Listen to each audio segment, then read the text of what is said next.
Bom, e aí ela veio até mim, na verdade ela veio levar o pai, e aí ela foi levar o pai é um cliente meu antigo, e ela falou assim, eu fiz uma ressonância magnética, tô com o pescoço, ela assim, é um relato característico, né?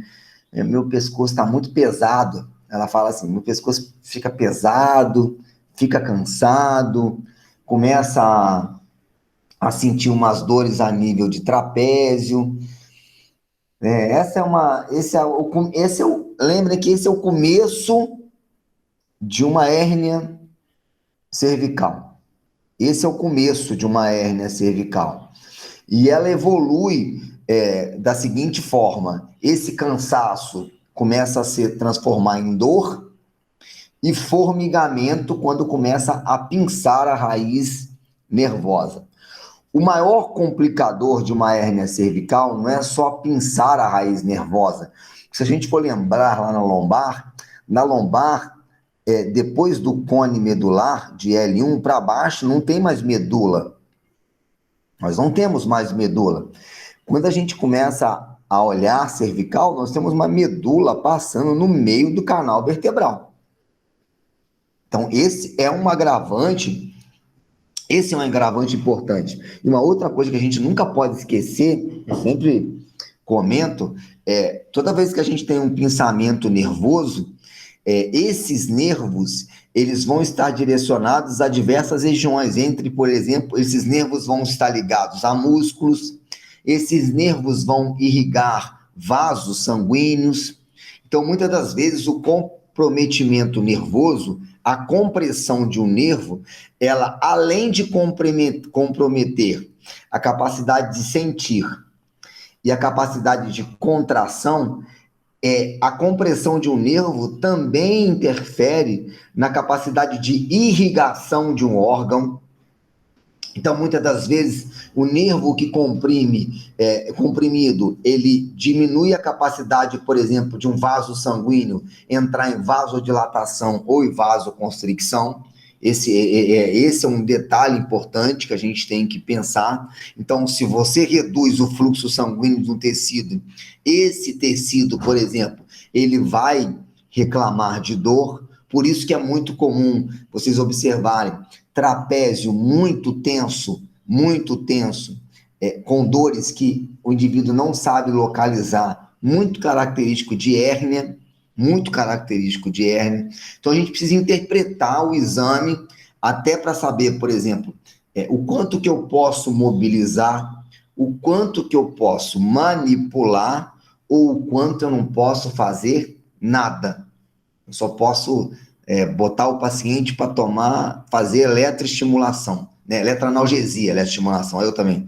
Esse cara, a única coisa que eu posso fazer com ele na fisioterapia, se ele for encaminhado para ela, é fazer eletroanalgesia, porque se eu mexer, eu vou complicar ainda mais o problema desse indivíduo. Então, a gente precisa ter essas percepções. E olhem, vamos analisar os slides aqui, a gente começar a compreender esse processo, né? Então, uma avaliação da ressonância magnética da coluna cervical.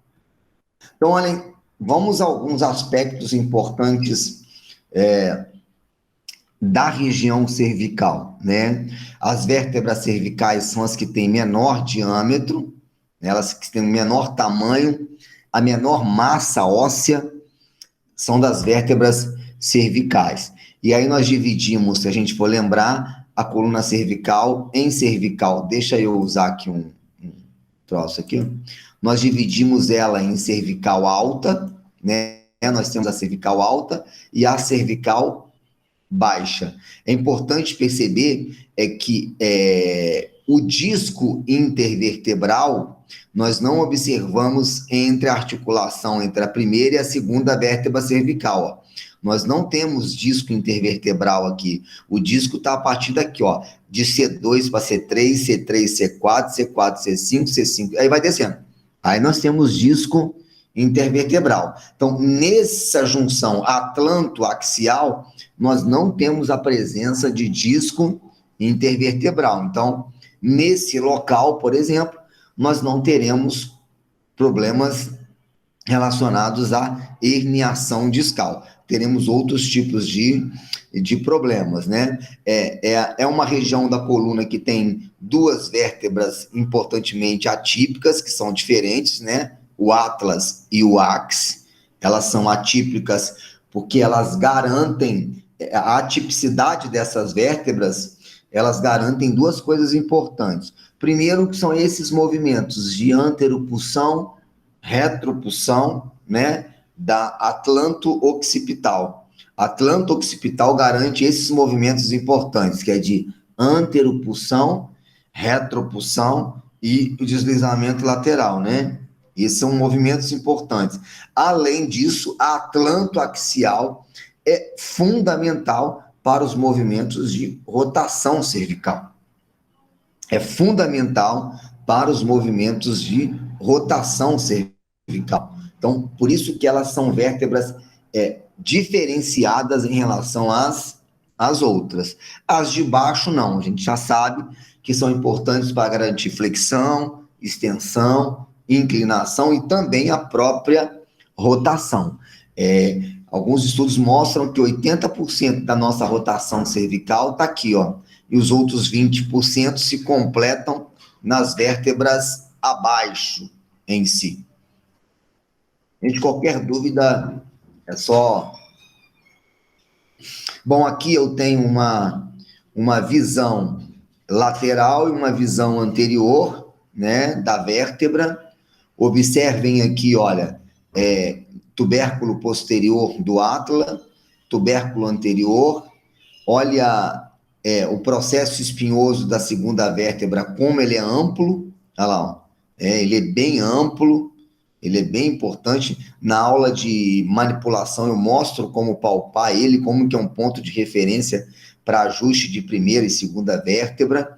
Aqui os forames em si, as facetas articulares, ó, bem visíveis. Aqui eu tenho os canais intervertebrais, né? Aqui já numa visão no plano sagital, ó, o corpo anterior. Aqui eu tenho o disco intervertebral, conforme eu falei, ó, de C2 para C3, C3 para C4, e assim segue, né? Esse é um ponto importante a gente relembrar de forma bem rápida. As facetas, ó, lembrem a ligação das facetas articulares com os forames, tá? Importante. Existe uma ligação de faceta com o forame, esse é um ponto. A parte ligamentar não muda muito, tá? Não muda muito, não tem muita mudança. Ligamento longitudinal anterior, ó, tá? Ligamento aqui importante. Ligamento longitudinal posterior, ele tá aqui, ó.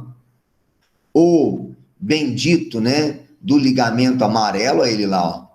Ligamento amarelo, bendito do ligamento amarelo. Aqui, os ligamentos interespinhosos, e aí observem que aqui tem uma expansão ligamentar chamado de ligamento nucal, olha aqui o ligamento nucal, olha como que esse ligamento é importante, olha, observe que esse ligamento nucal, ele é muito importante. Por que ele é muito importante? Porque ele garante a curva de lordose cervical. O tensionamento desse ligamento é muito importante para manter uma curvatura lordótica cervical. Ó. A gente observa ele no exame. Muitas das vezes, a redução do ligamento nucal, ó, que é esse daqui, ó, a redução dele pode ser um indicativo de comprometimento da curvatura da lordose cervical. A lordose cervical, ela é muito importante. Qualquer curva na coluna é muito importante. Por que uma curva em uma coluna é importante? Porque ela diminui a sobrecarga de um corpo vertebral sobre o outro. Então, qual o maior problema da coluna cervical hoje em relação à herniação? Colunas retificadas. A gente pega muita coluna retificada. E por que muita coluna retificada, né? O bendito, ó, É o tempo inteiro olhando para baixo, olhando para o pé. Essa é uma das maiores causas hoje de retificação de coluna cervical. Retificação de coluna cervical, atualmente, igual essa menina que eu estou atendendo lá. Menina, porra, tem 39 anos já, caceta, menina. Ô Vlad, o Hum. Yuri do nono período pediu pra você aceitar ele aí. O Yuri, do nono. Ah, vou abrir agora, cadê ele? Peraí. Ih, tem um monte aqui, ó, na Júlia. Não apareceu aqui. Não apareceu ainda não, né? Quando ele apareceu, eu mostro. Então, ó, depois... Ah, apareceu aí.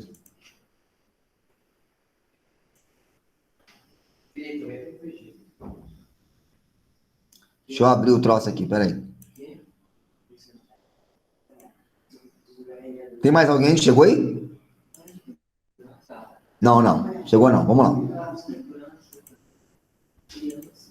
Então, olha só, gente. Então, o ligamento nucal, ele é um ligamento importante. E aí, essa coluna... vou falando do paciente que eu estava falando, né? É uma coluna retificada. O que eu estou fazendo? Eu estou fazendo algumas manobras de manipulação com ela, bem leve, para liberar os tecidos. E eu falei com ela, ela vai ter que tratar a postura, né? Então, hoje em dia, existem técnicas muito boas para se tratar a postura. Entre elas, o GDS, que é uma técnica de cadeia muscular, RPG, RPG bem feito, tem isso ainda, né? Não é RPG que você coloca 5 pacientes para fazer RPG, fica lá 20 minutos, isso não existe. Um RPG bem feito, com tempo, postura, respiração, é muito bom para a correção dessas curvas. Corrigir essas curvas evita, muitas das vezes, a possibilidade de cirurgias ou de quadros mais graves, né? Além disso, olha aí, ó, uma musculatura muito eficiente. Aqui eu tenho a parte anterior, tá? Uma visão anterior da coluna cervical. Aqui eu tenho os corpos vertebrais, ó, anteriormente. Então, os músculos que a gente mais, normalmente a gente mais observa, né? Aqui eu tenho os escalenos, ó. O escaleno é um músculo muito importante, a gente não pode esquecer. Nós temos 3 escalenos. O escaleno anterior, ele tá aqui, ó, ele tá nesse ponto, ó, o escaleno anterior. Tem o escaleno médio. Observem que entre o escaleno anterior e o escaleno médio, olha lá, ó, tá passando as raízes do plexo braquial, ó. Então, aqui eu tenho essa musculatura encurtada de um lado ou de outro, pode fazer com que a cervical se posicione de uma forma errada, e isso interfere no posicionamento do disco. Aqui, ó, os músculos que flexionam o pescoço, olha lá, o músculo longo do pescoço, ó, bem visível aqui na frente, tá? O músculo longo da cabeça e músculo longo do pescoço são os músculos que fazem esse movimento. Aqui eu também tenho o esternocleidomastoide. Tá aqui? Não, não tá não. Eu vou mostrar ele no próximo slide, ó. Aí ele aí, ó. Olha lá. Aqui os músculos do ocioide, né? Importante para deglutição. Aqui o músculo esternocleido, occipitomastoide, ó. É um músculo rotador, mas ele também participa da flexão e da inclinação cervical. Ó, os escalenos aqui, ó. Escaleno anterior, escaleno médio, ó, os dois, desculpa, aqui está o posterior, né? Escaleno anterior aqui, ó, escaleno médio, ó, o plexo braquial passando aqui, ó. Ele está aqui, ó, importante, músculo subclávio por aqui, certo? Aqui já tem o trapézio, ó lá, o trapézio aqui, quase que numa visão lateral, ó, musculatura importante. E aí a musculatura posterior, ó, a massa mais superficial, que é a musculatura do trapézio, né? O trapézio com as suas fibras média e fibra superior, ó, trapézio médio e inferior, tá? E aqui a gente observa ainda, retirando o trapézio, os músculos esplênio, né? Esplênio do pescoço e esplênio da cabeça, são os músculos paravertebrais cervicais, a gente não pode esquecer, tá? músculo esplênio da cabeça, pescoço mais espesso da cabeça. Aqui eu tenho, ó, elevador da escápula, olha lá, ó, músculo elevador da escápula, também importante, retirando o trapézio, né? Tá? Então aqui ele fez 2 cortes, olha lá, ó, o esplênio da cabeça, ó, ele retirando aqui o esplênio da cabeça, e ainda tem os mais profundos, que é o seno-espinhal da cabeça, seno-espinhal do pescoço, tá? Lá, ó, músculo esplênio, os músculos paravertebrais cervicais, é uma musculatura muito importante, e aqueles músculos que estão ligados ao processo transverso, processo espinhoso. Então, são músculos paravertebrais importantes, que normalmente a gente observa eles atrofiados numa ressonância magnética. Um outro detalhe que é relevante para a coluna cervical na realidade, a gente tem que lembrar que no processo transverso das vértebras cervical, existe o forame transversário, e o forame transversário, ele permite a passagem da artéria vertebral. Olha ela aqui, ó. Olha aqui, ó, a artéria vertebral, se a gente for lembrar, é um ramo da artéria subclávia, que é ramo da artéria braquiocefálica. Então, ó, a artéria vertebral, ela sobe. Observe que ela emite um manche de ramo cervical e ela sobe para formar a artéria basilar. A artéria basilar é uma artéria que vai irrigar o nosso encéfalo. A artéria basilar, ela irriga o cerebelo e ela irriga o nosso encéfalo. Ela forma uma das artérias comunicantes do cérebro. Por que eu estou falando isso? Porque existem algumas compressões nervosas que podem comprimir a artéria vertebral. Aí você está lá mexendo com o paciente, você está mobilizando o paciente, principalmente nas inclinações, aí o paciente sai de lá todo tonto. Ele fica todo tonto, né? Tonto mesmo. Tem paciente que chega até desmaiar se você comprime demais uma artéria dessa. Por isso que quando a gente manipula a cervical, quando a gente mexe com o cervical, é muito importante a gente observar isso. Se o paciente fica muito tonto, quando você manipula, se o paciente apresenta, nistagmo, o paciente que apresenta nistagmo, quando você olha para o olho dele, o globo ocular, né, a parte do globo está assim, mexendo, você, e caceta. Então, essas coisas a gente tem que tomar muito cuidado, e isso, o exame de ressonância, ele é muito eficiente para a gente observar isso. Ele é muito interessante para a gente observar essas características, mas lembre que cervical a gente tem que ter um pouco mais de cuidado quando a gente mobiliza ou quando a gente manipula uma cervical, tá? E aí, conforme eu falei com vocês, né? A coluna cervical, ela tem medula espinhal, né? Ela tem medula espinhal.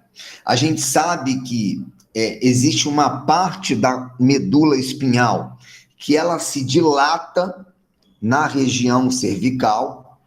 Não sei se vocês lembram da intumescência cervical. Então, imagine que a medula é isso, ó. Quando chega na região entre C3 e C4, a medula cervical, ela se alarga, ela se intumesce. Por que ela se intumesce? Porque de C4 até C7, a gente tem as raízes do plexo braquial. Então, nessa região entre C4 e C7, a medula espinhal, ela dá uma alargada. E essa alargada, ela é chamada de intumescência cervical. Então, observem aqui, olha, a medula espinhal com a saída das raízes nervosas, e observem que essas raízes são protegidas por quem? Pela meninge, olha. Aqui eu tenho a dura mater, né? A dura mater, olha, ela protege as raízes nervosas, e aqui já é pós-forame intervertebral. Então, aqui eu já tenho a raiz nervosa sem a dura mater. Não se esqueçam que a meninge, ela é inervada. Então, quando você comprime uma meninge, o paciente pode sentir dor. Olhem cá, olhem para cá, olha.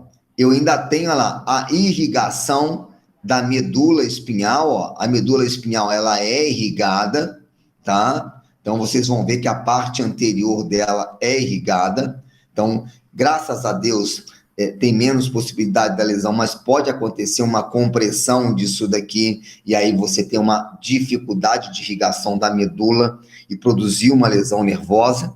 Temos que tomar muito cuidado quanto a isso. É um alerta para a gente nessa região.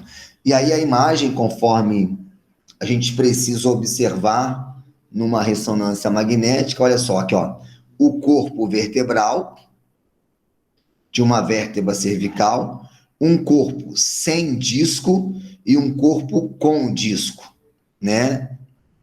É uma diferença, existe uma diferença importante. O núcleo pulposo do disco cervical, ele é menor. Olha lá. O ânulo fibroso, ele é muito maior. Então, isso é um mecanismo de proteção. Então, a parte líquida, ela é menor e a parte fibrosa, ela é maior. Aqui eu tenho o ligamento longitudinal anterior. Aqui, ó, o ligamento longitudinal posterior, ó. Aqui, ó, o ligamento longitudinal posterior aqui. A gordura da dura mater, gordura aqui, tá? As raízes nervosas, olha, saindo. O forame intervertebral vai estar aqui, ó. Forame intervertebral vai estar aqui. Aqui o canal medular, ó, a medula aqui, tudo bem? Beleza? Ó, medula aqui nesse ponto. Aqui eu tenho a gordura da dura mater e aqui eu teria, lembra? O ligamento amarelo, ó. Ligamento amarelo aqui presente, bem presente nesse ponto de cá, ó. Ele aqui, raízes saindo, ó.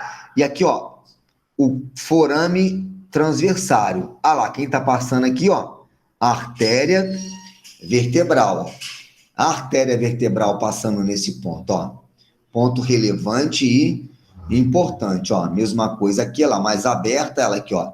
Olha a artéria vertebral num ponto, em outro, olha, perceba que ela está intimamente ligada. Olha aqui, gente, importante, ó, a faceta articular, ó, um deslizamento da faceta pode comprimir tanto o nervo quanto a artéria, tá? Por isso que lá no 8º período eu ensino vocês a manipularem, a ajustar. Para uma faceta estar fora do lugar, a gente consegue ajustar dentro, lógico, de uma segurança. Então, esse é um ponto importante que a gente precisa observar, né? E aí, olha lá, a gente não pode nunca esquecer as raízes do plexo braquial, né? C4, C5, C6, C7, T8. O plexo braquial é importante porque ele inerva o membro superior, né?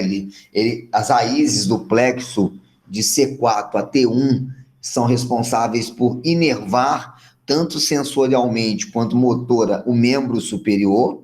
Esse é um ponto. E tem as raízes ainda, ó, acima do plexo, que é a raiz de C1, C2 e C3. Lembrem que a raiz de C2, ela emite um ramo do nervo frênico. Nervo frênico é um nervo que controla o diafragma. Nervo frênico, ele estimula a contração do diafragma. Ele sai da raiz de C1 e C2, tá? Graças a Deus, entre C1 e C2, lembrem, não tem disco intervertebral. Então, o nervo frênico, ele nunca vai ser, ó, detalhezinho de prova, o nervo frênico, ele nunca vai ser comprimido por uma hérnia. Tá? Por que ele nunca vai ser comprimido por uma hérnia? Porque não tem disco intervertebral entre C1 e C2. Então, esse é um detalhe importante que a gente precisa compreender da anatomia, né? A anatomia, ela diz tudo pra gente. E olha aqui, gente, olha esses nervos, a quantidade de ramificações que eles têm, ó. Olha, uma grande quantidade de ramificação para músculos da região cervical. Então, a gente precisa compreender mesmo o exame, olha lá. Aí a saída dos mesmos, olha, tá? Tem até ramo de nervo craniano, tudo bem, ó? A saída do nervo, olha lá, os dois, as suas duas raízes, né? Uma raiz anterior e uma raiz posterior, que é essa daqui. Já o nervo fora do seu espaço, ó, a medula espinhal aqui. Então, vamos ter bastante. Aqui já tá, ó, sistema. Aqui é o forame magno, ó, forame magno. Aqui já é tronco encefálico, bulbo e ponte, ó. Então já é uma região já acima, tronco encefálico, gente, está passando aqui, ó. Aqui eu tenho o tronco encefálico, tá? A base do occipital, ó. Olha lá, o esternocleido. Aqui atrás, ó, processo mastoide. E uma outra relação que é importante, ó. Olha lá. A coluna cervical, olha, orofaringe, tá? Ó, orofaringe tá aqui, ó, tá? Seguindo, olha lá, ó, a nível de C3, ó, glote, abertura da glote, começo do esôfago, ó. E aí vem C4, C5, C6, ó a relação que tem com algumas hérnias anteriores, elas podem fechar o esôfago e o indivíduo apresentar dificuldade em deglutir. Pacientes podem ter dificuldade em deglutir, porque a hérnia cervical anterior, ela pode comprimir aqui, ó, o esôfago, ó. Então, são relações semiológicas muito importantes que a gente precisa compreender. Então, olha ela aí, né? Olhem a imagem. Eu vou fazer o seguinte, eu vou sair daqui do modo de apresentação, eu vou ampliar um pouquinho essa imagem aqui. Só um minutinho. Espera aí que eu vou tentar ampliar um pouco mais essa imagem para vocês verem.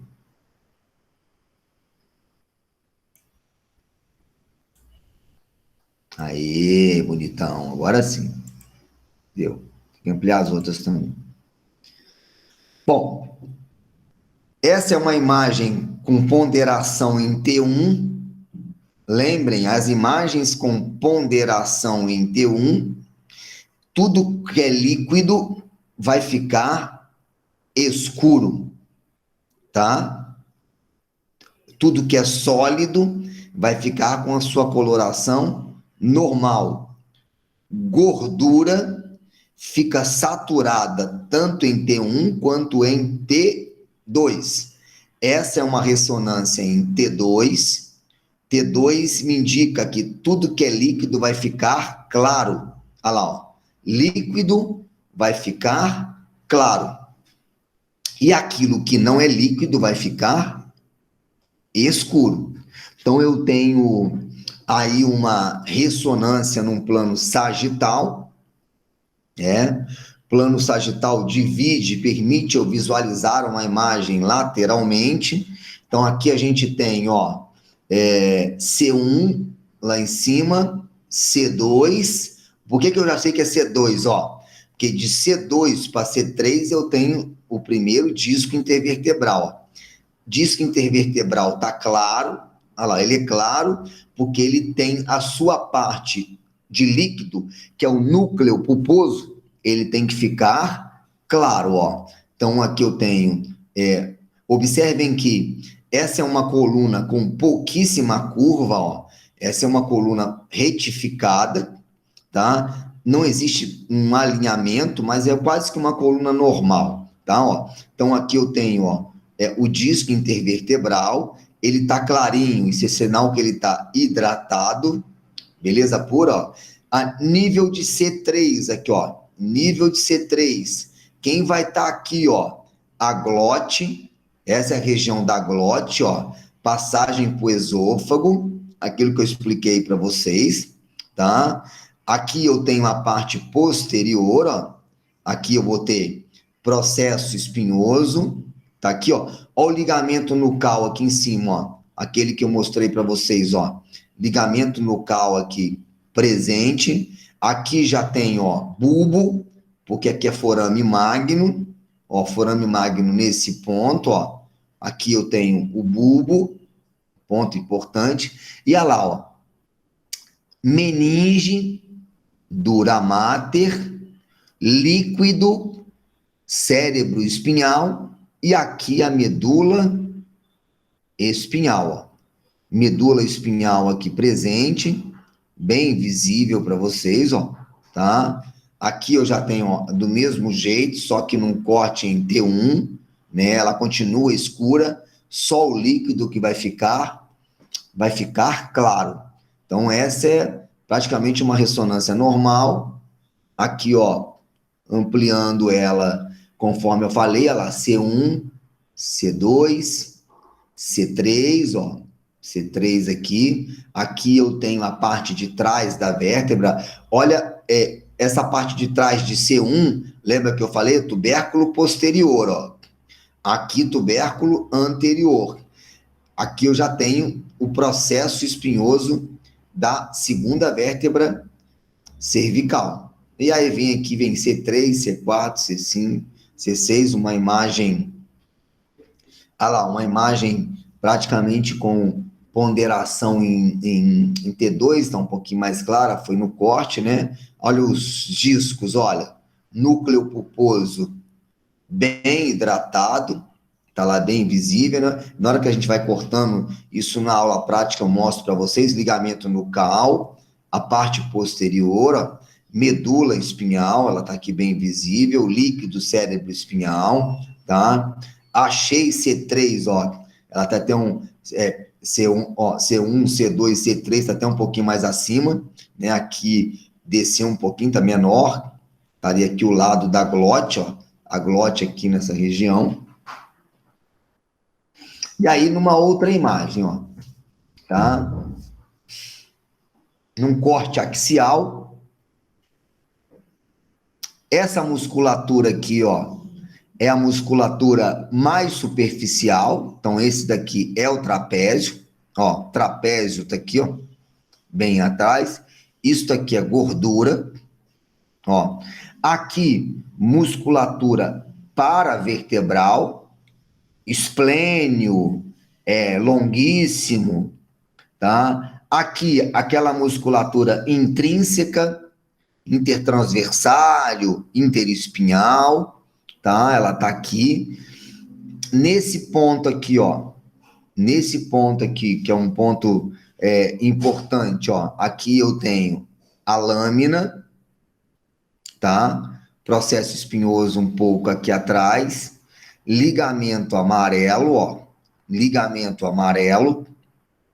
Aqui eu tenho a dura mater, no meio o líquido cérebro espinhal e aqui a medula espinhal.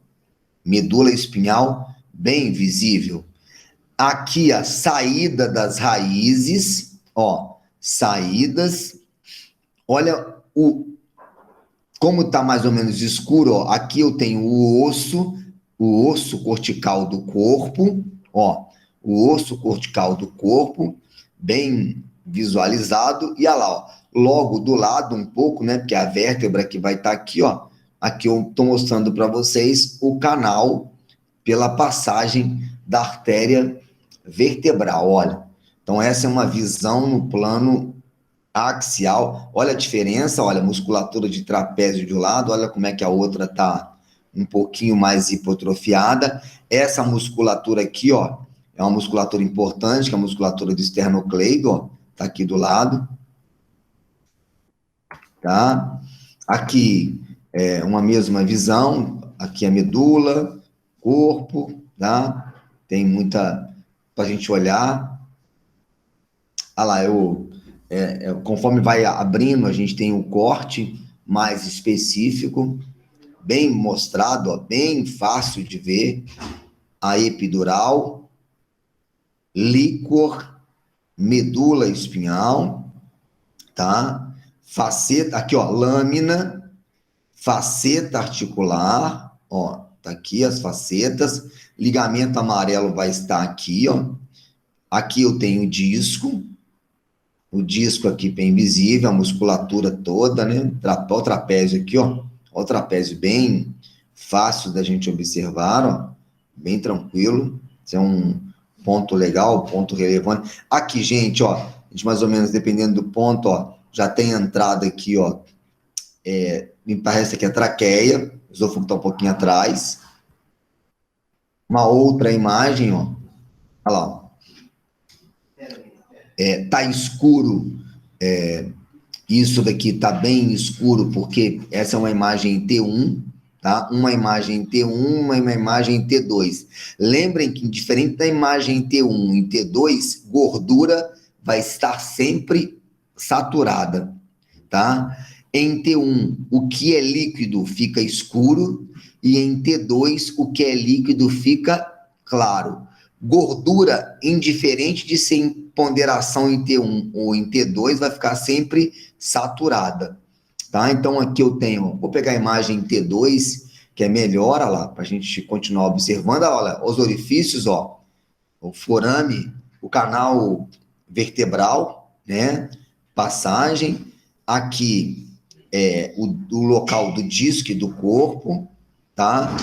Aqui, novamente, a medula passando no meio, ó, nesse ponto, faceta articular, ó, bem visível, gordura, ligamento amarelo vai estar aqui, não muda muito em relação à avaliação, tá?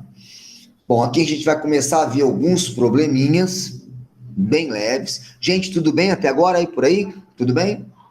Alguma dúvida? Vlad, Oi, fala. naquela você consegue mostrar o ligamento longitudinal? Consegue, eu vou mostrar aqui agora. Tá. Só lembra que na ressonância magnética o ligamento para gente ele é insignificante, tá? Você só consegue enxergar ele, tudo bem? Porque o ligamento numa ressonância você não consegue separar o ligamento da meninge, igual eu vou te mostrar aqui agora, ó. Aqui estaria o ligamento, está o ligamento longitudinal anterior. Ó. Aqui, o ligamento longitudinal posterior. Mas esse ligamento ele está intimamente ligado à dura mater. Então, muitas das vezes, os radiologistas falam que na ressonância, o que a gente vê normalmente é isso daqui, ó, que é a dura mater.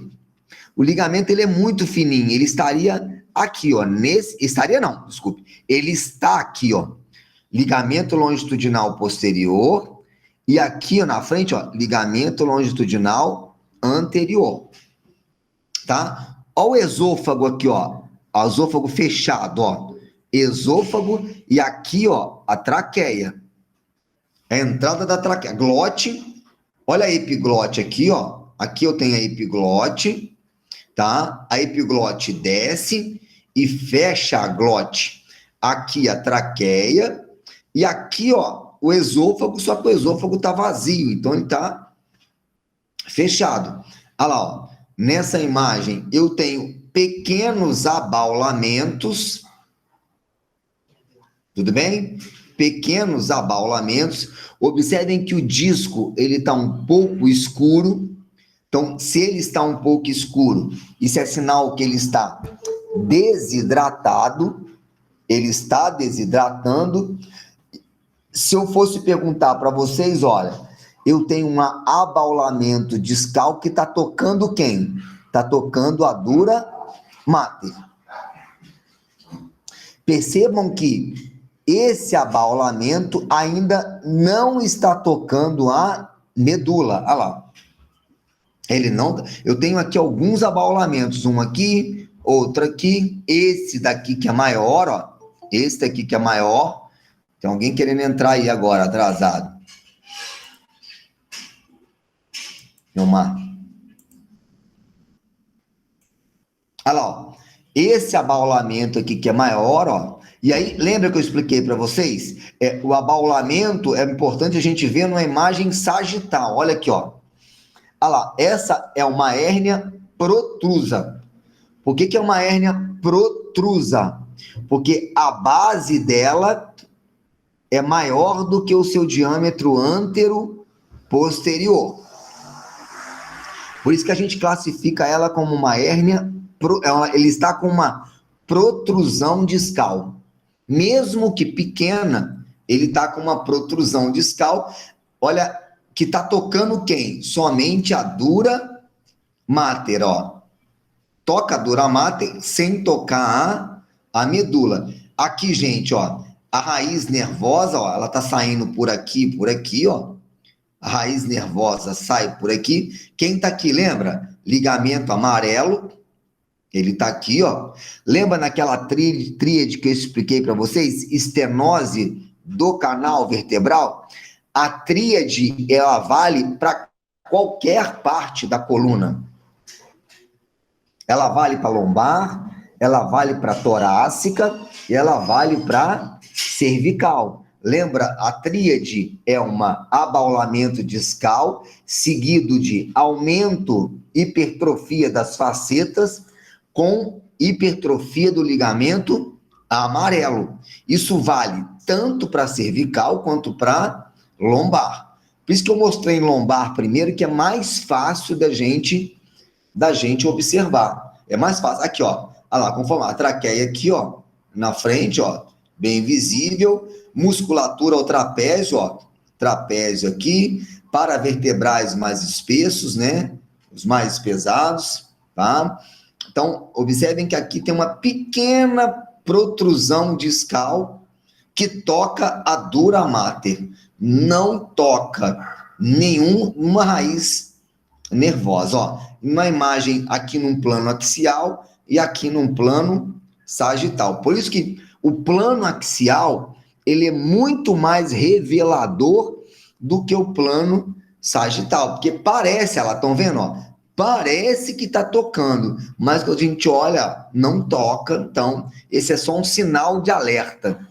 Esse cara, a fisioterapia bem feita, resolve 100% do problema. Uma fisioterapia bem feita. Esse é um ponto relevante. Tem uma pequena curva ainda, olha o ligamento nucal aqui, ó. A gente vê, né? Tem. Tá, então. Oi, alguma pergunta? Fernando, esse ligamento nucal, ele pode ser facilmente palpável, né? Fala de novo mais alto, Fernando. Esse ligamento nucal aí, Sim, ele pode Fernando. ser facilmente palpável? Facilmente palpável. Ele é palpável nessa região aqui, ó. Na região entre C1 e C2. Entendeu? Você consegue palpar. Você percebe, Fernando, quando você coloca a ponta dos seus dedos. Na aula prática eu vou mostrar isso para você. Eu vou até mostrar isso para você. Você consegue colocar a mão na ponta dos seus dedos, você consegue sentir o tensionamento dele. Existe uma técnica chamada de pompagem cervical, que você diminui ou você estimula até a função desse ligamento. Lembra que é um ligamento importante para a formação de curva. Ele é um ligamento importante para a formação de curva. Então, a gente palpa ele. Se a gente for pegar, Fernando, é porque aqui essa daqui não é uma vértebra cervical alta. Por que não é alta? Porque eu tenho disco lá. Ó, se ela tem disco, eu não estou falando de C1 e C2, né? Se ela tem disco, eu estou falando de C3, C4, C5, C6, ó. Nessa imagem aqui, eu não consigo ver o ligamento nucal. Por quê? Porque já tem disco intervertebral, ó lá. O disco está aqui, ó. Ele está claro. Se ele está claro, ele é indicativo que ele está o quê? Ele está bom. Ele está satisfatório, né?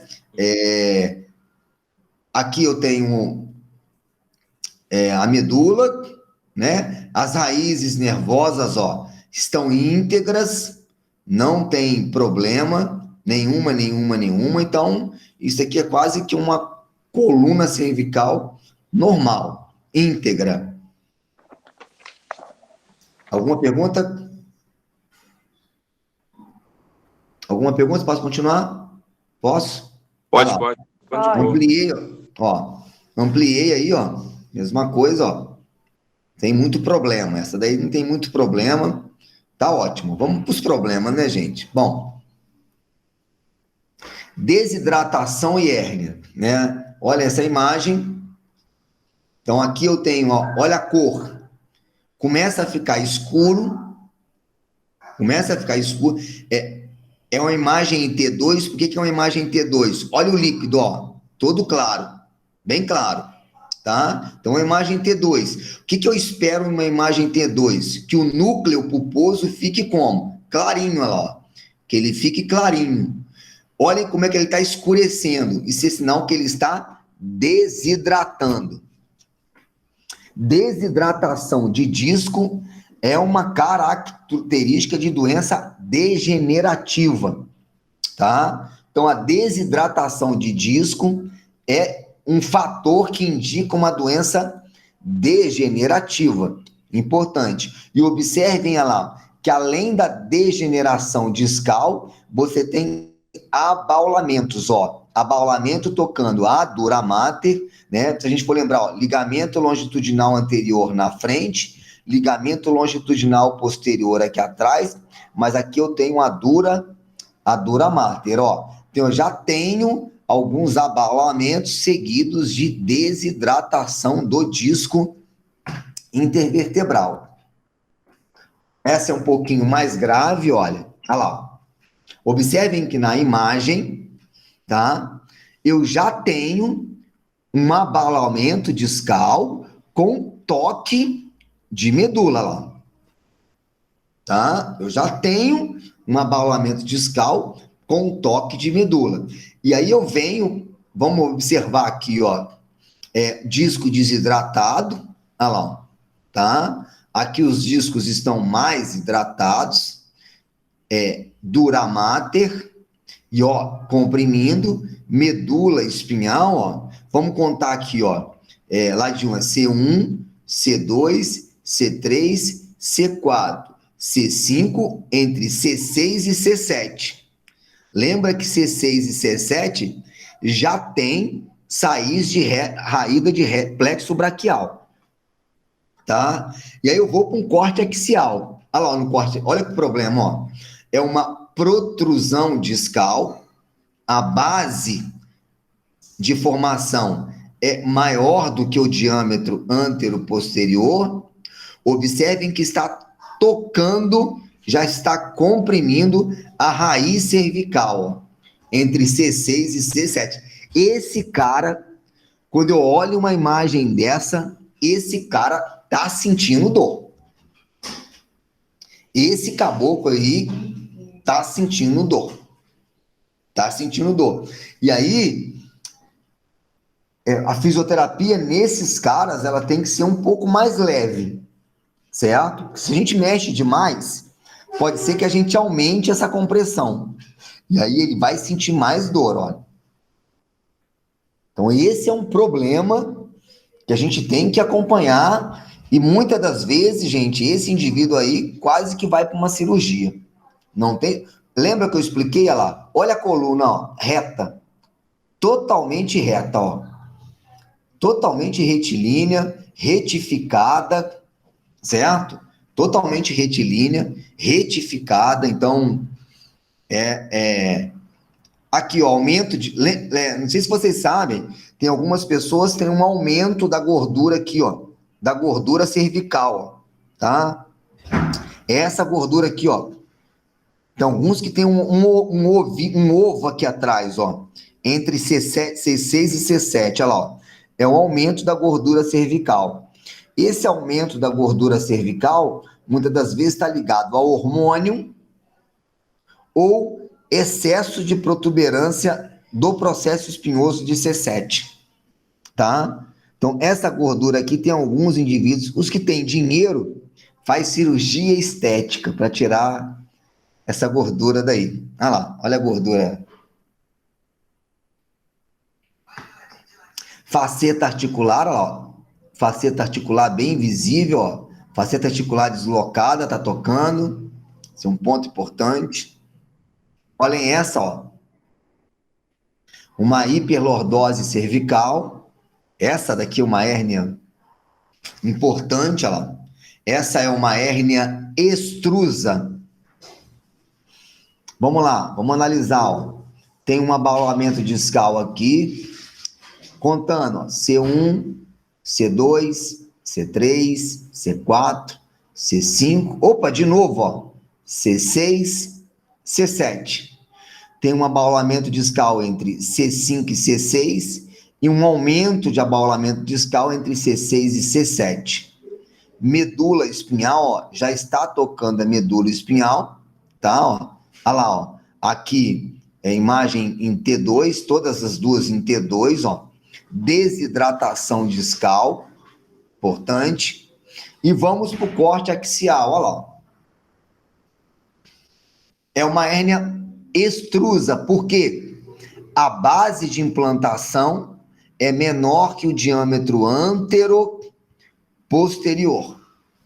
Então, é uma hérnia extrusa que está tocando a raiz entre C6 e C7.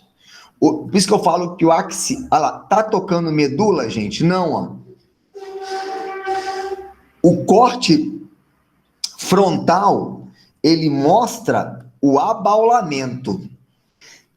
Tá tocando quem? A gente precisa ver no corte axial, tá? Ela tá deslocando a medula, mas a principal compressão dela é em raiz entre C6 e C7. Assim, também, esse cara tá sentindo dor. Esse caboclo aí tá sentindo dor. Dor importante, olha lá. Olha lá, uma protrusão, uma outra protrusão, ó. A base de ampliação ela é menor que o diâmetro antero-posterior. Observem, tocando tanto raiz quanto medula. Olha lá, ó. Tocando raiz quanto medula. Importante. Observem, ó, não tem hipertrofia de ligamento amarelo, não tem hipertrofia de faceta, é apenas uma hérnia, ela que saindo, ó, tá? Essa aqui parece que é uma imagem T2, desidratação discal, importante.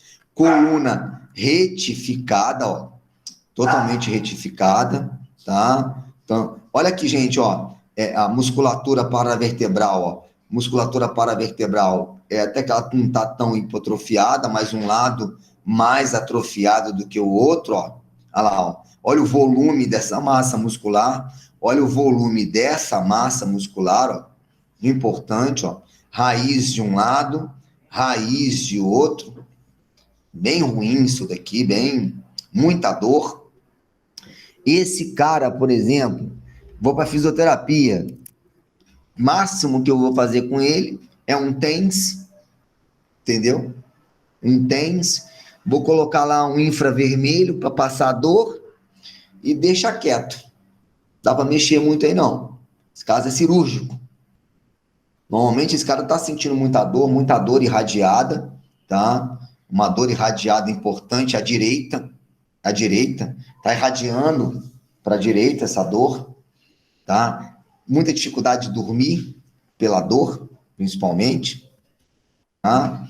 Uma outra aí, ó, essa já é um esmagamento já com uma saída de disco importante. Esse indivíduo, por exemplo, olha gente, ó, olha lá, ó, até seccionou, ó, a dura. Então esse cara já tem comprometimento de sistema nervoso, uma lesão mais alta. Só para a gente observar o normal, ó. Ele pegou o que está normal, olha lá, fez o corte, ó. Observamos normal, disco, a dura, líquido, medula. O corte do problema, olha. Olha o tamanho do canal, né? O canal aqui praticamente ele desapareceu. Olha o tamanhozinho do canal, ó. Praticamente não tem nada de meninge, porque está escuro, né? Imagem T2 sumiu, ó, tá? Então, essa é uma compressão importante. Se a gente for observar, essa é uma protrusão grave, bem grave. Olha o normal aqui embaixo de novo, ó. Imagem normal. tá?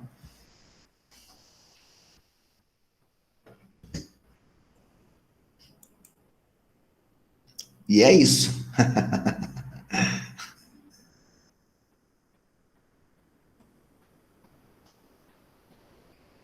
Cadê vocês?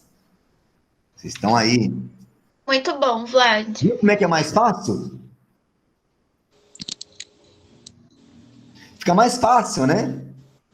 Depois que você aprende lombar, fica muito fácil ver cervical. Fica muito, muito fácil de ver cervical. Entendeu? Muito tranquilo, muito... assim, clareia. Dá uma claridade para a gente quando a gente consegue olhar o exame e interpretar. Eu acho que esse é a maior... olhar o exame e olhar e falar assim, pô, isso aqui é isso aqui é isso, está sentindo isso, está sentindo aquilo, por que está sentindo isso, por que está sentindo aquilo, se a fisioterapia vai ser eficiente ou não para aquele caso, entendeu? Se ela vai ser eficiente para aquele caso ou não, se eu, como fisioterapeuta, vou conseguir tratar, ou se eu não, a forma que eu vou tratar, eu vou só usar recurso físico, ou eu vou usar recurso manual. Então, a ressonância magnética, para a gente, ele é um clareador muito importante. E observem que não é só a gente ler o resultado do exame, a gente tem que saber interpretar o resultado do exame. A gente vai ter que saber interpretar. Vocês vão ver que ombro talvez, assim, ombro é um pouquinho mais complicado. Por que o ombro é um pouquinho mais complicado? Porque o ombro eu tenho muito tendão, eu tenho glenoide, vocês vão ver. Então, ombro tem várias articulações, tem bolsa, tem inserção tendinosa, um monte de inserção tendinosa, entendeu? Então, isso a gente precisa mais ou menos tomar... Eu acho que eu vou fazer o seguinte, semana que vem eu já vou falar ombro de uma vez, entendeu? Eu vou falar ombro de uma vez, e aí, vou falar de tudo, ombro, joelho, aí depois a gente faz um teste, pronto. A risada. Entendeu? Mas acho que vocês vão tirar de letra. Vocês vão tirar de letra. Vocês vão tirar de letra. Não tem erro, tá? Não tem... Ficou bem claro para vocês aí, gente? Ficou bem claro? Alguma dúvida, dificuldade de olhar o exame? Pode tirar. Não levem dúvida para casa, não.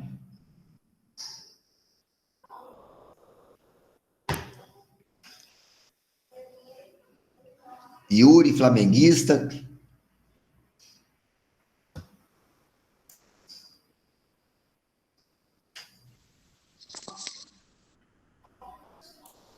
Hein? Acho que não, Vlad, deu para entender bem melhor Ficou mais fácil do que a aula passada. Uhum. Ah, muito bom, muito bom. Graças a Deus, entendeu? Sem dúvidas, então, né? Bárbara? Sem dúvidas, Vlad. Beleza pura, então. Então, encerramos por hoje? Show de bola. Beleza? Aula gravada. Pode voltar semana que vem, Vlad? Oi, Yuri. Pode voltar semana que vem? Pode, Yuri, pode sim, entendeu? Semana que vem eu vou falar de ombro. Eu não postei lá, Yuri, porque eu fico preocupado de atrapalhar a aula do outro professor, entendeu? Mas quando eu gravar a aula, eu vou postar no grupo de vocês lá, eu posto direto para vocês lá no WhatsApp, igual eu fiz eu vou postar as duas, eu vou postar de ressonância lombar e a de hoje de ressonância cervical, eu vou postar lá para vocês. Beleza? Beleza. Tá bom, então. Gente, fiquem com Deus, aproveitem a quarta-feira, tá? Vlad. Oi, fala, Ana. Vai ser um teste só? Ana, eu vou fazer uns 2. O teste é tranquilo, Ana, não vou complicar para vocês não, tá? Beleza. Eu fico eu vou aproveitar o embalo para vocês terem a noção para falar de ombro e joelho, entendeu? A gente já faz o embalo Entendi. já.